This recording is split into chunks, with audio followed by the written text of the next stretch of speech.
सास की बीमारी। शादी के ठीक बाद नेहा की सास की तबीयत बहुत खराब हो गई। बताइए क्या हुआ है आपको? बेटे की शादी थी तो थकान हो गई। मौसम बदल रहा है तो जुकाम और बुखार हो गया। ऊपर से बहू के घर का खाना पता नहीं कैसा था कि पेट भी खराब हो गया। खाना तो बहुत बढ़िया था डॉक्टर साहब, सारे रिश्तेदार तारीफ कर रहे थे। रोहित की माँ इतनी कमज़ोर है कि ज़रा से में बीमार पड़ जाती है। डॉक्टर साहब आप सारी जांच करके देखिए, मुझे ऐसी क्या बीमारी है कि मेरी तबीयत ठीक ही नहीं रहती। फिलहाल तो ज़्यादा कुछ नहीं है, पहले आपके ज़ुकाम बुखार और पेट का इलाज कर लेते हैं, फिर बाकी के टेस्ट करवा लेंगे। अभी आप ये दवाइयाँ ले आइए। पिताजी मैं डॉक्टर साहब को छोड़कर और दवाइयाँ लेकर आता हूँ। माँ जी तो बीमार थी, इसलिए नेहा ने किचन संभाल लिया। माँ जी अब आपकी तबीयत कैसी है? पहले से ठीक है। आप बैठिए, मैं खाना लगाती हूँ। तेरे बाबूजी और रोहित ने खाना खा लिया? रोहित तो टिफिन लेकर ऑफिस गए हैं माँ, और बाबूजी ने खाना खा लिया है। आप शुरू कीजिए। यह क्या, खाने में इतना तेल इतने मसाले? अरे अभी अभी तो तबीयत ठीक हुई है मेरी, तुम क्या मुझे वापस बीमार करना चाहती हो? नहीं माँ जी, ऐसा नहीं है। क्या हुआ? देखो ये बहू ने कैसा खाना बनाया है। खाना तो बहुत ही स्वादिष्ट था। अरे मैं ये खाना खाऊंगी तो बीमार हो जाऊंगी ना। ओह हाँ, बहू को अभी पता नहीं ना तुम्हारे बारे में, रोहित समझा देगा उसे। देख बहू, अच्छे से समझ लेना कि इस घर में कैसा खाना बनता है। हाँ माँ जी, मैं समझ लूँगी, लेकिन अभी आप कुछ तो खा लो। ये खाना खा लूंगी तो कल का खाना खाने के लिए बचूंगी भी नहीं। सास की बातें सुनकर नेहा उदास हो गई। उसने रोहित के घर आती ही उससे माँ जी के खाने के बारे में पूछा। आज माँ जी ने मुझे खाने के लिए बहुत बुरा भला कहा। माँ को मसालेदार और तेल घी वाला खाना सूट नहीं करता, वो बीमार पड़ जाती हैं। ऐसी क्या बीमारी है माँ जी को? पता नहीं, आज तक कई डॉक्टरों को दिखाया, कितने टेस्ट करवाए, लेकिन कोई बीमारी पकड़ में ही नहीं आई। नेहा को कुछ समझ में तो नहीं आया, लेकिन उसने अपनी सास के हिसाब का खाना बनाना सीख लिया। माँ जी आज तो खाना ठीक है ना? खाना तो ठीक है, लेकिन ये मुआ रेडियो क्यों चल रहा है इतनी तेज आवाज में? वो माँ जी मैं अकेले काम करते करते बोर हो रही थी ना, तो टाइम पास करने के लिए चला दिया। तेरा इस टाइम पास के चक्कर में मेरा सर दर्द से फटने लगा है। तेज आवाज से मुझे माइग्रेन हो जाता है। सॉरी माँ जी, मुझे पता नहीं था। तुम्हें जब तक सब पता चलेगा तब तक मैं तो भगवान के पास ही पहुंच जाऊंगी।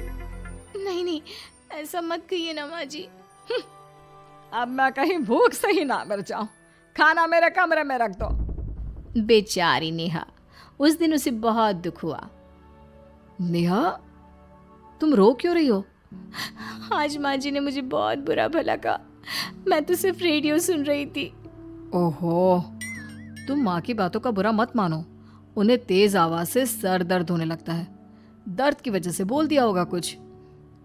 लेकिन मुझे तो ये सब पता ही नहीं था ना, इसलिए बाबूजी ने मुझे पहले ही फोन करके सब कुछ बता दिया, और मैं तुम्हारे लिए ये हेडफोन लाया हूँ। अब तुम अपने गाने भी सुन सकती हो और माँ को परेशानी भी नहीं होगी। ये सिर्फ एक बात का हाल है, लेकिन माँ को तो हर चीज से परेशानी है। अब क्या कर सकते हैं, माँ बीमार ही इतनी रहती है। लेकिन माँ को ऐसी कौन सी बीमारी है? तुम्हें बताया तो था, किसी भी डॉक्टर को माँ की बीमारी समझ में नहीं आ रही। अब तुम भी ये सब सोचना छोड़ दो, ये हेडफोन लो और अपने पसंद के गाने सुनो। रोहित के गिफ्ट से नेहा की एक परेशानी तो दूर हो गई, लेकिन उसके मन में कई सवाल खड़े हो गए। आज मैं देर से उठाऊं या तुम जल्दी उठ गई? वो माँ जी को कल रात भर सर दर्द हुआ ना, तो जल्दी उठकर उनकी जगह मैंने पूजा कर दी। अरे वाह, अच्छा अच्छा, हे भगवान, ये किसकी करामत है? ये तो माँ जी की आवाज है। चलो चल के देखते हैं। क्या हुआ माँ? अच्छा, यह घर में गुलाब कौन लाया? मुझे नहीं पता, मैं तो अभी उठा हूँ। माँ जी आप कल रात भर सो नहीं पाई, तो मैंने जल्दी उठकर पूजा पाठ किया। घर में फूल नहीं थे ना, तो मैं बाजार से गुलाब के फूल ले आई। नेहा, माँ को गुलाब के फूल की एलर्जी है। अब मुझे ये कैसे पता होगा? अच्छा, तुझे कुछ पता नहीं तो तू वही काम क्यों करती है जिससे मेरी तबीयत खराब हो जाए? रोहित के बाबूजी, ये बहू मेरी जान लेना चाहती है। माँ जी, मुझे ऐसा करके क्या मिलेगा? वो तो तुझे ही पता, लेकिन कुछ तो है। रोहित की माँ, बस करो। बेचारी बहू को कुछ पता ही नहीं है, बस इसलिए उससे गलती हो जाती है। जाओ तुम कमरे में। बहू, तुम रोहित की माँ का बुरा मत मानो। वो अपनी बीमारियों से इतनी परेशान है कि उल्टा सीधा बोल देती है। नहीं नहीं बाबूजी, मुझे बुरा नहीं लग रहा, मुझे चिंता हो रही है माँ जी की बीमारी की। ये बताइए कि माँ जी को ऐसी प्रॉब्लम्स कब से होने लगी? शादी के 6-7 महीने बाद से। बाबूजी, तब घर का माहौल कैसा था? अरे भरा पूरा परिवार था। मेरे बाबूजी, माँ, काका, काकी, मेरे दोनों बड़े भाई, दोनों भाभियाँ, दोनों के 2-2 बच्चे हैं, एक छोटा भाई और एक बहन।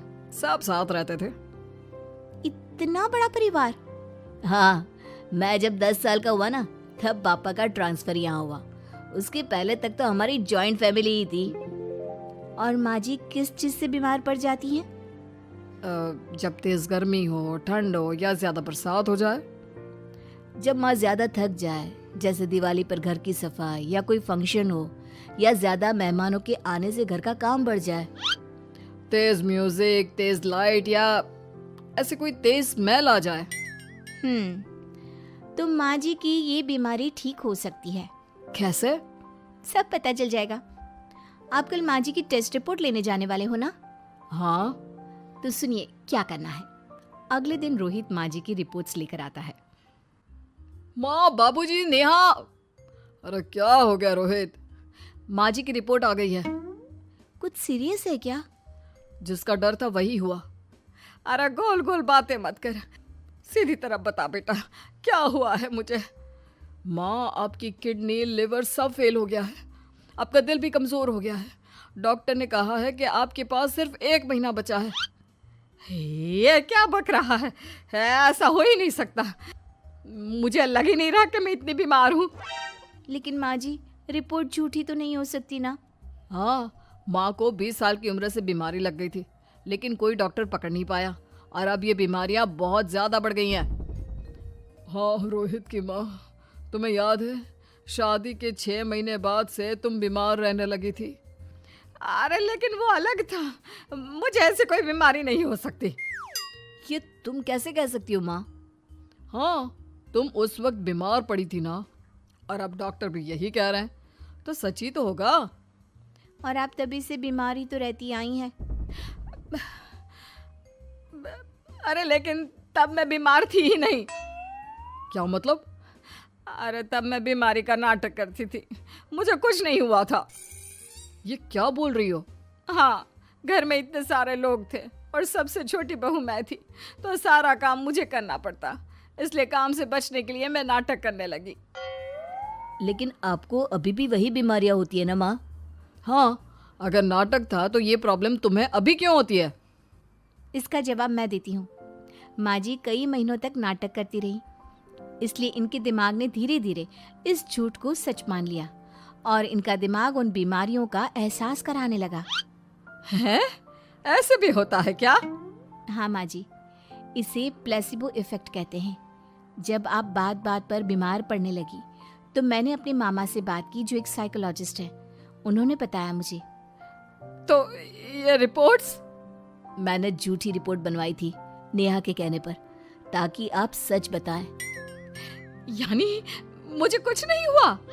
नहीं माँ जी, और आपकी इस प्रॉब्लम का भी सोल्यूशन है।